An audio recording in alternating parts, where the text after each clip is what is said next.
రాజులకు రాజువు, యేసు ప్రభువులకు ప్రభుడవు, యేసు రాజాధి రాజువు, యేసు సర్వ పరిపాలకుడవు, యేసు రాజులకు రాజువు, ప్రభులకు ప్రభుడవు, రాజాధి రాజువు, సర్వ పరిపాలకుడవు. సాటి రారు నీకెవ్వరు, సాటి లేరు వేరెవ్వరు, సాటి రారు నీకెవ్వరు, సాటి లేరు వేరెవ్వరు. స్తుతి స్తుతి స్తుతి స్తుతి స్తుతికి పాత్రుడా, స్తుతి స్తుతి స్తుతి స్తుతి స్తోత్రార్హుడా, స్తుతి స్తుతి స్తుతి స్తుతి స్తుతికి పాత్రుడా, స్తుతి స్తుతి స్తుతి స్తుతి స్తోత్రార్హుడా. రాజులకు రాజువు, ప్రభులకు ప్రభుడవు, రాజాధి రాజువు, సర్వ పరిపాలకుడవు. దేవునికి స్తోత్రం. ప్రభునందు ప్రియులారా, మన ప్రభువును రక్షకుడైన యేసు నామములో మీకు అందరికీ శుభములు కలుగును గాక. ఇర్మియా గ్రంథము 7వ అధ్యాయము 23వ వచనాన్ని చదువుదాం. అలాగే హెబ్రీయులకు రాసిన పత్రిక 11వ అధ్యాయము 8వ వచనాన్ని మనం చదువుకుందాం. అందరూ వాక్యం తెరవండి, బైబిల్ తెరవండి. ఎవరైనా బైబిల్ లేకుండా మందిరానికి వచ్చారా? అలాంటి వారు ఎవ్వరు లేరు అనుకుంటున్నాను. అందరి చేతుల్లో బైబిల్ ఉండాలండి. ఈ బైబిల్ శక్తివంతమైన దేవుని యొక్క మాటలు. మందిరానికి వచ్చేటువంటి ప్రతి వారు కూడా వారి చేతిలో ఏముండాలి తెలుసా? బైబిల్ ఉండాలా. యుద్ధానికి వెళ్ళే ప్రతి వారి చేతిలో ఏముండాలా? ఖడ్గం ఉండాలా. మందిరానికి వచ్చే ప్రతి వారి చేతిలో, క్రైస్తవుని చేతిలో, విశ్వాసి చేతిలో ఏముండాలా? దేవుని వాక్యం అనేటువంటి రెండంచుల ఖడ్గం ఉండాలి. ఆమేన్.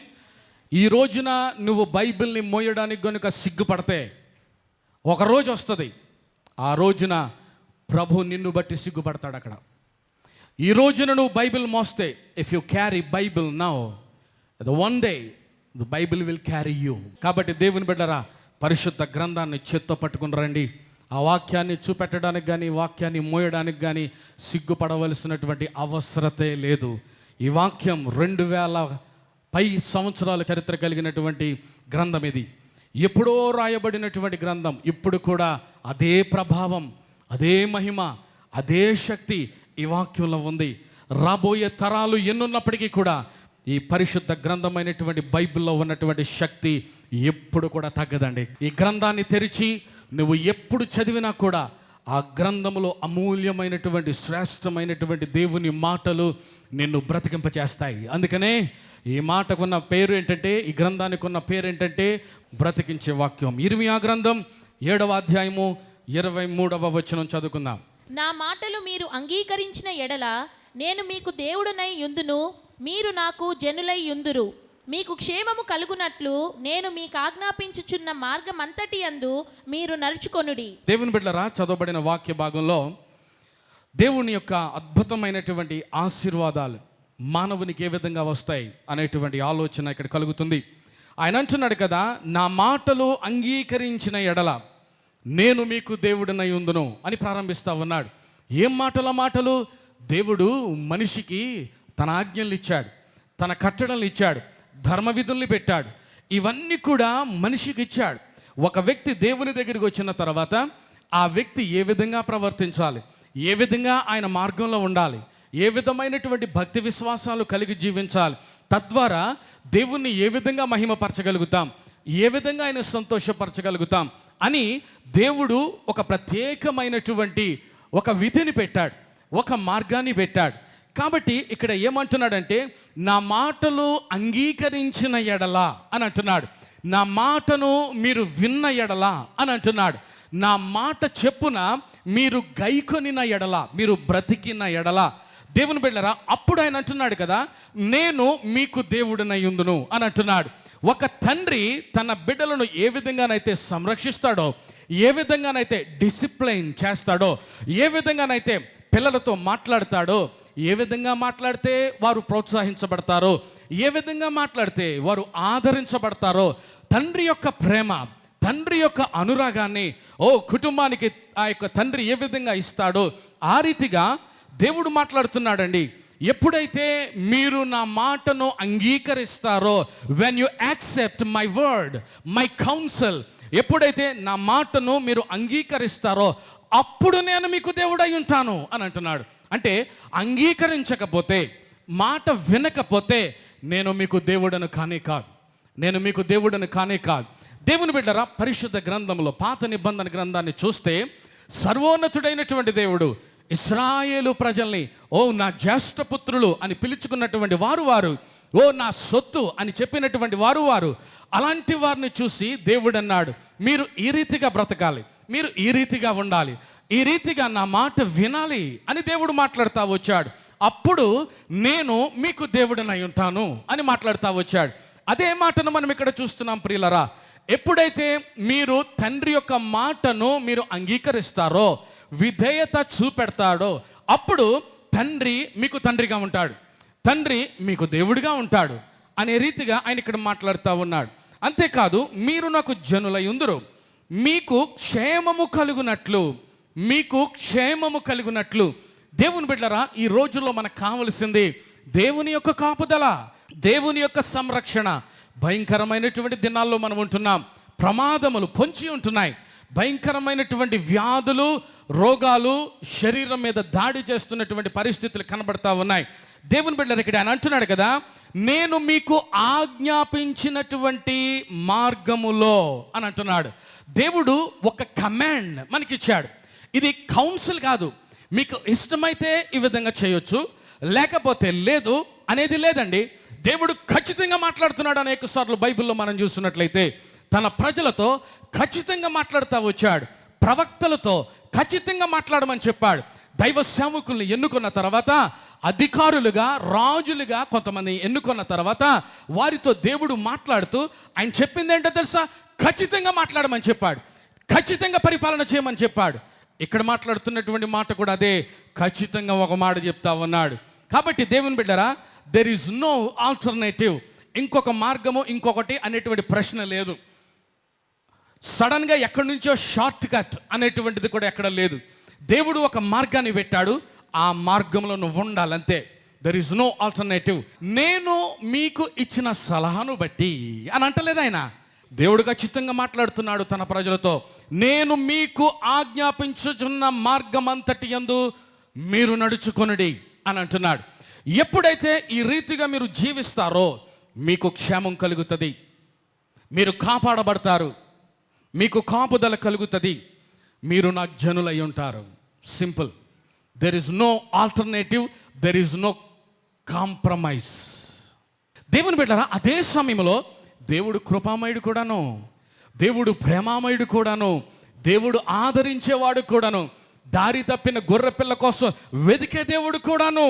కానీ ఎన్ని మార్లు వెతుకుతాడు ఆ విధంగా? ఎన్నిసార్లు దయ చూపెడతాడు?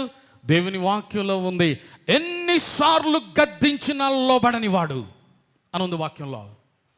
ఆ మాటను నేను కంప్లీట్ చేయడానికి ఇష్టపడడం లేదు. ఆ వాక్యాన్ని మీరు ఇంటికి వెళ్ళిన తర్వాత చదవండి. మన దేవుడు ఖచ్చితమైన దేవుడు. చెప్పండి ఆ మాట అందరూను. దేవుని బిడ్డరా, అయితే ఇప్పుడు ఆ దేవుని యొక్క ప్రణాళికలో ఉన్నటువంటి మనం, దేవుడు అనుకున్నట్టుగా కనుక మనం అంటే తప్పనిసరిగా దేవుని ఆశీర్వాదాలు మనం పొందుకుంటాం, తప్పనిసరిగా ఆశీర్వాదమునకు వారసులవుతాం. ఏమండి, ఈ రోజుల్లో ప్రతి వారు కూడా ప్రభువా నన్ను ఆశీర్వదించు, నన్ను ఆశీర్వదించు, నన్ను దీవించు, నా కుటుంబాన్ని దీవించు, కాపాడండి అనేటువంటి ప్రార్థన అందరిది అదే.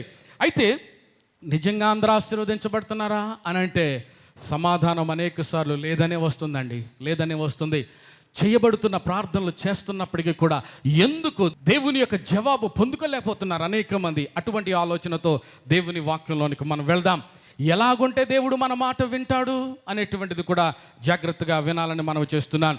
పరిశుద్ధ గ్రంథమైనటువంటి బైబిల్లో అబ్రహాము అనేటువంటి ఒక ఆయన ఉన్నాడు. చాలా గొప్ప చరిత్ర అండి అయింది. ఆయన చరిత్ర తెలియనటువంటి క్రైస్తవుడు ఉండడు అని నేను అనుకుంటున్నాను. మరలా చెప్తున్నాను, అబ్రహాముని గురించిన చరిత్ర తెలియని వారు ఎవరూ లేరు. ఇప్పుడున్న వారిని చూపెట్టి కూడా ఏమంటారు తెలుసా? మీరు అబ్రహాము సంతానం అని అంటారు. మీరు అబ్రహాము సంతానం అంటే దేవుడు ఒక్క వ్యక్తిని ఆయన ఎన్నుకొని ప్రత్యేకపరిచి, దేవుని బిడ్డరా, ఆ వ్యక్తి ద్వారా ఎన్ని తరాలు ఆశీర్వదించుకుంటూ వెళ్ళిపోతున్నాడో చూసారా? ఎన్ని తరాలు ఆశీర్వదించుకుంటూ వెళ్ళిపోతున్నాడో తెలుసా? అందుకనే దేవుని యొక్క ఆశీర్వాదం అనేటువంటిది ఒక్క కుటుంబాన్ని ఆశీర్వదించి అక్కడే దాన్ని అట్టి పెట్టుకుని ఉండడండి. దేవుని యొక్క ఆశీర్వాదాలు 100,000 తరాల వరకు వెళ్ళేది. అంటే ఇక్కడ ఉన్నటువంటి శాలిని గారు వారికి పుట్టినటువంటి పిల్లలు ఆశీర్వదించబడాలి, రైట్? వారు వారి యొక్క కుటుంబం, అంతేనా? లేదు. దేవుని యొక్క ప్రణాళిక ఎలాంటిదంటే వారికి పుట్టేటువంటి పిల్లలు, ఆల్ రైట్, ఒక 10-20 సంవత్సరాల తర్వాత, మరలా ఇంకో 30 సంవత్సరాల తర్వాత ముని మనవాళ్ళకు పుట్టేటువంటి పిల్లలు, ఇంకో 50 సంవత్సరాల తర్వాత వారికి పుట్టేటువంటి పిల్లలు. అంటే ఇక్కడ ప్రారంభమైనటువంటి దీవెన ఆశీర్వాదం అనేటువంటిది ఎన్ని తరాలు పోతుందటు? 1000 తరాలకు పోతుంది. గట్టిగా చప్పలు కొడుతూ దేవుని నామాన్ని మహిమపరచండి. హల్లెలూయా. కొన్ని క్రైస్తవ కుటుంబాలని చూసినప్పుడు ఆశీర్వాదం అనేటువంటిది ఆ కుటుంబంలోనే అలాగుండిపోద్ది, ఆ కుటుంబంలోనే ఉండిపోద్ది, అది ఎక్కడికి వెళ్ళదు. ఎవ్వరు కూడా వారి ద్వారా ఆశీర్వదించబడరు అని నేను మీకు మనవి చేస్తున్నాను. నా ముందు తెనేటి రాజు గారు ఉన్నారు. వారి యొక్క స్వగ్రామం రాజోలు. ఆ ప్రాంతాన్ని నేను వెళ్ళినప్పుడు అనేక సార్లు వారు చెప్పారు. అక్కడ ఉన్నటువంటి పట్టణ ప్రజలు చెప్పింది ఏంటంటే, ఈ కుటుంబాన్ని బట్టి మేము ఆశీర్వదించబడ్డాం. ఆ మాట నేను విన్నప్పుడు దేవుని బిడ్డరా ఎంత సంతోషం కలిగిందో తెలుసా? ఒకసారి నేను జపాన్ వెళ్ళాను.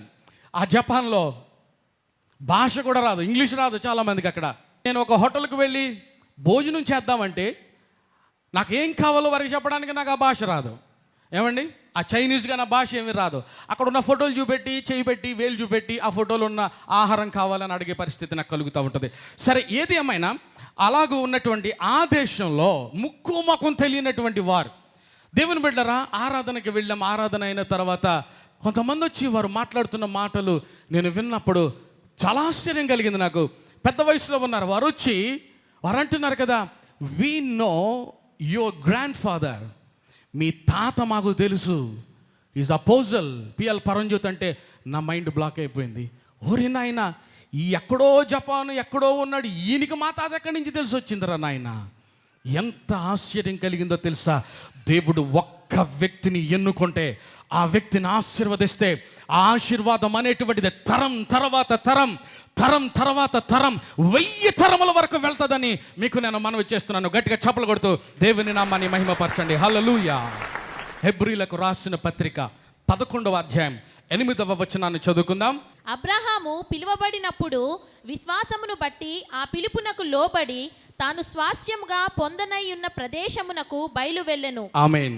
దేవుని బిడ్డరా, ఇప్పుడు దేవుని యొక్క ఆశీర్వాదాలు అబ్రహాము ఏ విధంగా పొందుకున్నాడు అనేటువంటి మాట ఈ చదవబడినటువంటి వాక్య భాగాన్ని బట్టి మనకు అర్థమవుతుంది. అబ్రహాము పిలువబడినప్పుడు అని ప్రారంభిస్తున్నాడు. అంటే ఆయన జీవితంలో పిలవబడని ఒక పరిస్థితి ఉందన్నమాట, పిలవబడనటువంటి కొంతకాలం ఉందన్నమాట. ఒకవేళ మీకే కనుక అబ్రహాముని గురించిన చరిత్ర తెలిస్తే 2 ముక్కల్లో నేను చెప్తాను, జాగ్రత్తగా వినండి. అబ్రహాము, ఆయన తండ్రి అయినటువంటి తెరహు, ఆయన సహోదరుడు లోతు, వీరందరూ కూడా గోషాను ప్రాంతంలో వారు జీవిస్తూ ఊరు అనేటువంటి పట్టణంలో వారు ఉండేవారని చరిత్రలో మనం చదువుతాం. ఆది కాండంలో మీరు చూసినట్లయితే అదంతా కూడా మనకు కనబడుతుంది. సరే, ఇప్పుడు వారి యొక్క వృత్తి, వారు ఏం చేసేవారంటే విగ్రహారాధన చేసేవారు. విగ్రహాలను అమ్ముకొని బ్రతికినటువంటి వారు, వారి యొక్క వ్యాపారం అదనమాట. ఎవరిదే? అబ్రాహాముది, రైట్? ఇప్పుడు అబ్రహాము అదే సమయంలో, నా యొక్క ఉద్దేశం బట్టి నేను అనుకుంటున్నాను, అబ్రహాము జీవితం పట్ల ఆయన ఈ విగ్రహాలని చేసి చేసి చేసి అమ్మి అమ్మి అమ్మి విసిగిపోయాడేమో. బహుశా ఒక సమయంకి వచ్చేటప్పటికి అసలు దేవుడు అనేవాడు ఉన్నాడా, నిజమైనటువంటి దేవుడు ఉన్నాడా అనేటువంటిది ఆయనలో ప్రారంభమైపోయింది. ఇప్పుడు ఎప్పుడైతే అది ప్రారంభమైపోయిందో, నిజ దేవుణ్ణి కనుగొనడానికి అబ్రహాము అన్వేషణ ప్రారంభమైందండి. అది ఆయన చరిత్ర. అప్పటికి ఇంకా దేవుణ్ణి కనుగొనలే, కానీ అబ్రహాములో దేవుణ్ణి కనుగొనాలి. దేవుడు అంటే ఎలా ఉంటాడు, దేవుని యొక్క గుణ లక్షణాలు ఎలా ఉంటాయి, దేవుని యొక్క మాట ఎలా ఉంటుంది, అసలు దేవుడు ఎలా ఉంటాడు అనేటువంటి ఆలోచనతో దేవుని గురించినటువంటి అన్వేషణ ప్రారంభమైంది అబ్రహాములో. సరే, అటువంటి పరిస్థితుల్లో దేవుని బిడ్డలారా, ఒకసారి దేవుడు అబ్రహామును చూస్తూ ఉన్నాడు. అబ్రహాము హృదయంలోకి చూస్తూ ఉన్నాడు. బైబిల్లో ఒక మాట ఉంటుంది, హృదయాంతరంగాల్ని ఎరిగి మాట్లాడే దేవుడు ఆయన. ఇప్పుడు అబ్రహాము హృదయం వైపు చూస్తూ ఉంటే దేవుడికి ఏం కనబడింది తెలుసా? దేవుని గురించి వెతుకులాట కనబడింది ఆయనకి, దేవుని గురించి అన్వేషణ ఆయనలో కనబడింది. వెంటనే అబ్రహామును దేవుడు కనుగొనెను. అక్కడి నుంచి చరిత్ర ప్రారంభమవుతుందండి. అక్కడి నుంచి అబ్రహాము చరిత్ర. అదేంటో తెలుసా? అబ్రహాము పిలువబడినప్పుడు ఆ పిలుపును బట్టి తాను స్వాస్యముగా పొందనై ఉన్న ప్రదేశమునకు వెళ్ళెను అని వాక్యంలో మనం చదువుకున్నాం. అబ్రహాములో ఒకటి ఉంది, అబ్రహాములో ఏదో ఒకటి ఉంది. అబ్రహాము ఇంతగా ఆశీర్వదించబడడానికి, అబ్రహాము తాను స్వాస్థ్యముగా పొందనైనటువంటి ప్రదేశమునకు వెళ్ళడానికి, చూడండి దేవుడు అబ్రహాంతో మాట్లాడినప్పుడు, అబ్రహమా నువ్వు నీ దేశాన్ని విడిచిపెట్టు, నీ కుటుంబాన్ని విడిచిపెట్టు, నీ పితరులను విడిచిపెట్టు, నేను చూపెట్టేటువంటి దేశానికి నువ్వు వెళ్ళాలి అని దేవుడు చెప్తే, సాధారణంగా ఇప్పుడు అదే మాట దేవుడు నాతో చెప్పాడు అనుకో, నేనేమంటాను తెలుసా? ప్రభువా ఎక్కడికి వెళ్ళమంటావు అని అంటాను.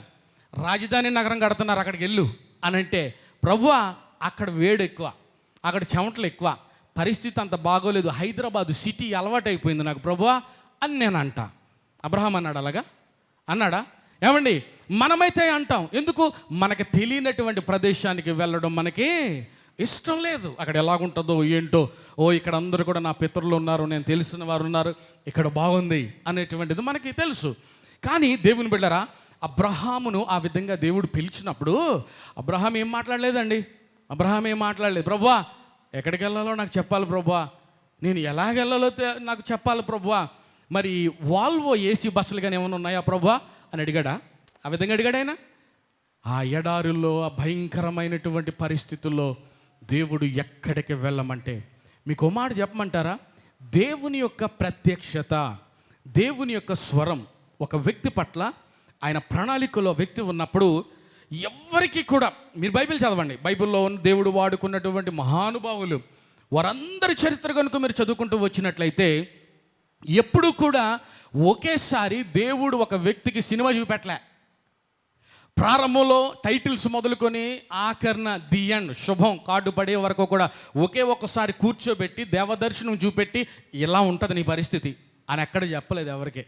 దేవుడు ఎప్పుడు కూడా ఒక్కొక్క అంచెలంచెలుగా, చెప్పండి అన్నమాట అందరూ. మనకు తెలీదు తర్వాత ఏమవుతుందో, తర్వాత స్టెప్ ఎలా ఉంటుందో తెలీదు, తర్వాత పరిస్థితి అక్కడ ఎలా ఉంటుందో మనకు తెలీదు. దేవుడు చూపెట్టాడు. అది చూపెడితే ఇంకేముంది, నువ్వు డిసైడ్ చేస్తావు దేవుడిని ఏం చేయమంటావో, అందుకే చూపెట్టాడు దేవుడు. అర్థమవుతుందా? దేవుడిని నువ్వు డిసైడ్ చేస్తావు ఏం జరుగుతుందో, ఏం చేయాలో. ఆయన దేవుని బిడ్డరా, దేవుణ్ణే శాసించేవారు లేరంటారా చెప్పండి ఈ రోజుల్లో?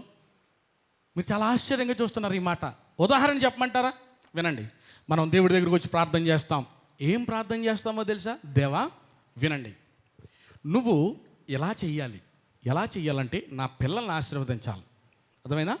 ఒక ఇల్లు ఇవ్వాలి నువ్వు నాకు. ఇంతేనా మన ప్రార్థన? కాదా చెప్పండి. నాకు మంచి ఆరోగ్యం, నువ్వు ఎలాగైనా ఉంటాడు, ఫుల్గా మంచి లోడ్ వస్తాడు, మళ్ళీ వచ్చి ఆదివారం ప్రభువా నువ్వు నాకు మంచి ఆరోగ్యం ఇవ్వాలి నాయన అంటే, మరి నీ మాట వినాలైనా అంతే కదా. మరలా నువ్వేమంటావు? నా ప్రార్థనకు దేవుడు జవాబు ఇవ్వడం లేదు అని అంటావు. అబ్బో, నువ్వు చెప్తావు దేవుడికి ఏం చేయాలో. కానీ దేవుని బిడ్డరా, అబ్రహామును దేవుడు పిలిచినప్పుడు అంచెలంచెలుగా, అందుకనే ఆయన చరిత్ర మనం చూస్తున్నట్లయితే అబ్రహాము, తెరహు, అలాగే సహోదరుని యొక్క కుమారుడైన లోతు, వారి కుటుంబాలు, వీరందరూ కూడా గుడారాలు వేసుకుంటూ ఎడారుల్లో వారి యొక్క ప్రయాణం సాగింది. అది చూడండి, దేవుడు అబ్రహామునికి స్నేహితునిగా మారిపోయాడు. ఎలా మారిపోయాడండి? ఈ రోజున మనకు కూడా మన దేవుడు స్నేహితునిగా మార్చబడాలి. అప్పుడే మన మనసు విప్పి ఆయనతో మాట్లాడుకోవడానికి అవకాశం కలుగుతుంది. అబ్రహాముకు దేవుడు 3 సార్లు కనబడుతుంది బైబిల్లో. దేవుని బిడ్డరా, దేవుని స్నేహితునిగా పేర్కొన్నటువంటి యొక్క సన్నివేశం. అయితే దేవుడు ఆయన్ని 7 రకాలుగా ఆశీర్వదించాడు. నెంబర్ 1, మొట్టమొదటిగా దేవుడు అన్నటువంటి మాట. ఏమండి, దేవుడు అబ్రహామును ఆశీర్వదించాడని 12వ అధ్యాయంలో మనం చదివేసుకుంటాం. ఎంత సంతోషం కలుగుతుందో. దేవుని ఆశీర్వాదాలు పొందుకోవడానికి అబ్రహాము చేసిన త్యాగము గుర్తుందా నీకు? ఎంత త్యాగము, ఎలాంటి అగ్ని పరీక్షలు, ఎంత భయంకరమైనటువంటి పరిస్థితులు అబ్రహాము ఎదుర్కొన్నాడో తెలుసా? దేవుని ఆశీర్వాదాలు నువ్వు అనుకున్నట్టుగా, నువ్వు ఊహించినంత సులభమేం కాదు సుమా. అనేక సార్లు దేవుని యొక్క దృష్టి ఒకని మీద పడినప్పుడు అనేక ప్రతికూల పరిస్థితులు ప్రారంభమవుతాయి, అనేకమైన ఒడిదుడుకులు వస్తాయి. దేవునితో నడవడం అనేటువంటిది అంత సులభమేం కాదు, ఏదో పూలపాన్ప మీద ఉన్నట్టు కాదు. దేవుని బిడ్డలారా, అబ్రహాము చరిత్రను గనుక చదివితే ఎంత ఆశ్చర్యంగా ఉంటుందో. అడుగడుగున కూడా తన సొంత ప్రాణాన్నే దేవుడు కోరుతున్నాడా అనేటువంటిది మనకు కలుగుతూ ఉంటుంది. దైవ జనాంగమా, 7 వాగ్దానాలు దేవుడు ఆయనకు చేశాడు. నెంబర్ 1, మొట్టమొదటిగా అంటున్నాడు కదా, నిన్ను గొప్ప జనముగా చేసేదను. ఏమండి, అబ్రహాము ఆయన కుటుంబము ఆ ఒక్క కుటుంబమే కాదు. అదే చెప్పాను ఇందాక నేను, నువ్వు నేను మనం అందరము కూడా అబ్రహాము సంతానముగా పరిగణించబడుతున్నాము. అందుకనే అబ్రహాము అన్నాడు, పైకి వెళ్ళి చూడు, బయటికి వెళ్ళి ఆ నక్షత్రాలను నువ్వు లెక్కించగలవా, సముద్ర తీరములో ఉన్నటువంటి ఇసుక రేణువులను లెక్కించగలగా, నీ వంశాన్ని ఆ విధంగా నేను ఆశీర్వదిస్తాను. నెంబర్ 1, నిన్ను గొప్ప జనముగా చేసేదను. నీకు మంచి పేరు ప్రఖ్యాతులు.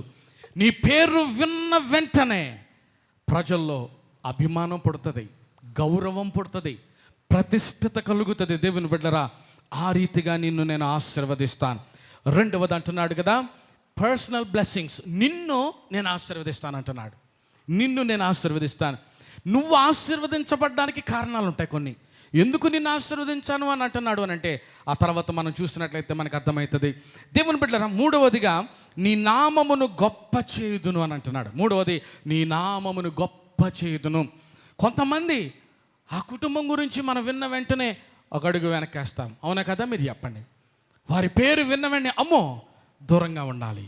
వెంటనే మన జ్ఞాపకం వచ్చేస్తుంది, దుష్టుల ఆలోచన చెప్పున నడువక, పాపుల మార్గము నిలువక, అపహాసకులు కూర్చున్న చోటను కూర్చుండక అని మనం ప్రారంభిస్తాం. ఎందుకు? వాడు దుష్టుడు, నోరు మంచిది కాదు, డ్రైనేజీ దగ్గరికి వెళ్తే ఎంత మంచి వాసన వస్తుందో. ఏమండి, వాసన వస్తుందా, కంపు వస్తుందా? దేవుని బిడ్డలారా, ఇక్కడ అంటున్నాడు కదా, నీ నామమును గొప్ప చేసేదను. When people remind your name, ప్రజలు నీ పేరు ఎత్తగానే ఆ కుటుంబము తరతరములకు ఆశీర్వాదకరమైన కుటుంబముగా చెప్పబడుతుంది. నీ నామమును గొప్ప చేయుదును, నీవు ఆశీర్వాదకరముగా ఉందువు, నిన్ను ఆశీర్వదించు వారిని నేను ఆశీర్వదిస్తాను. హల్లెలూయా. అంటే ఈయన ఆశీర్వాదంలో ఎంత పవర్ ఉందో చూసారా, ఎంత శక్తి ఉందో చూసారా.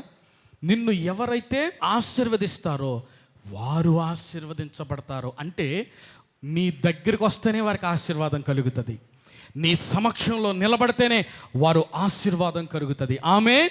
అందుకనే కొంతమంది అయ్యా మీరు రావాలి అని అంటారు. ఎందుకు అనంటే that makes lot of difference. Just your presence makes lot of difference. మీరు వస్తే చాలు అని అంటారు చూసారా, గుర్తుందా? కాబట్టి అదనమాట, అబ్రహాము అడుగు పెడితే చాలు అక్కడ దేవుని యొక్క సన్నిధి ఉంటుంది. హల్లెలూయా. దయచేసి లేచి నిలబడండి, మీకోసం ప్రార్థన చేస్తాను.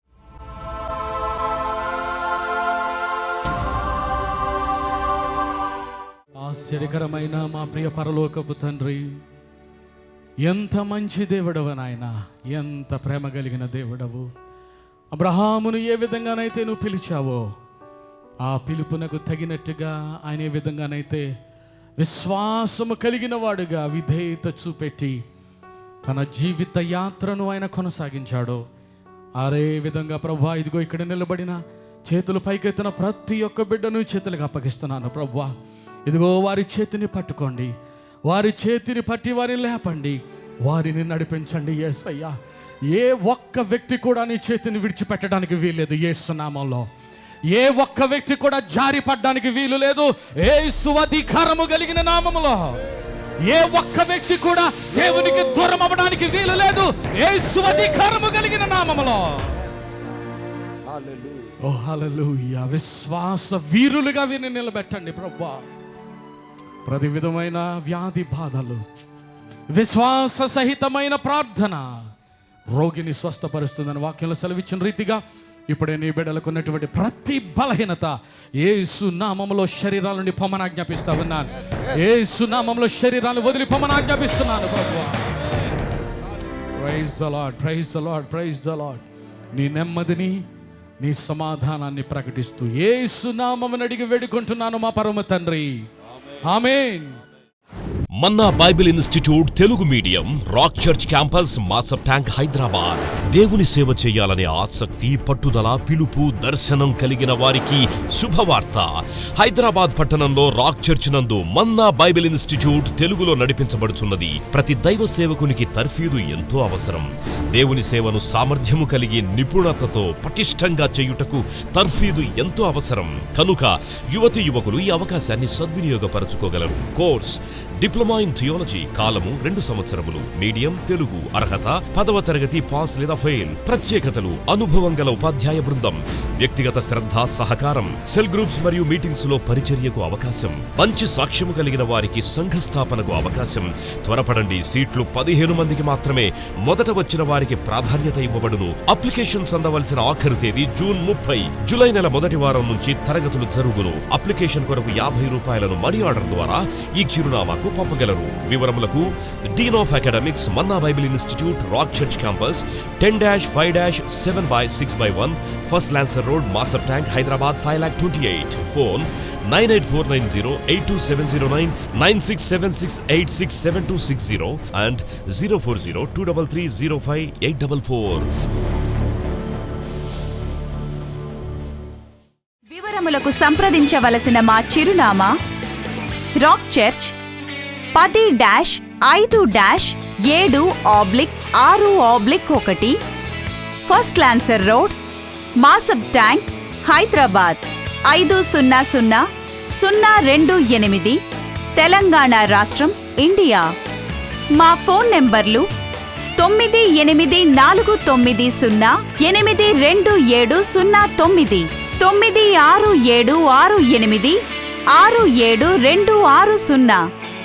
మరియు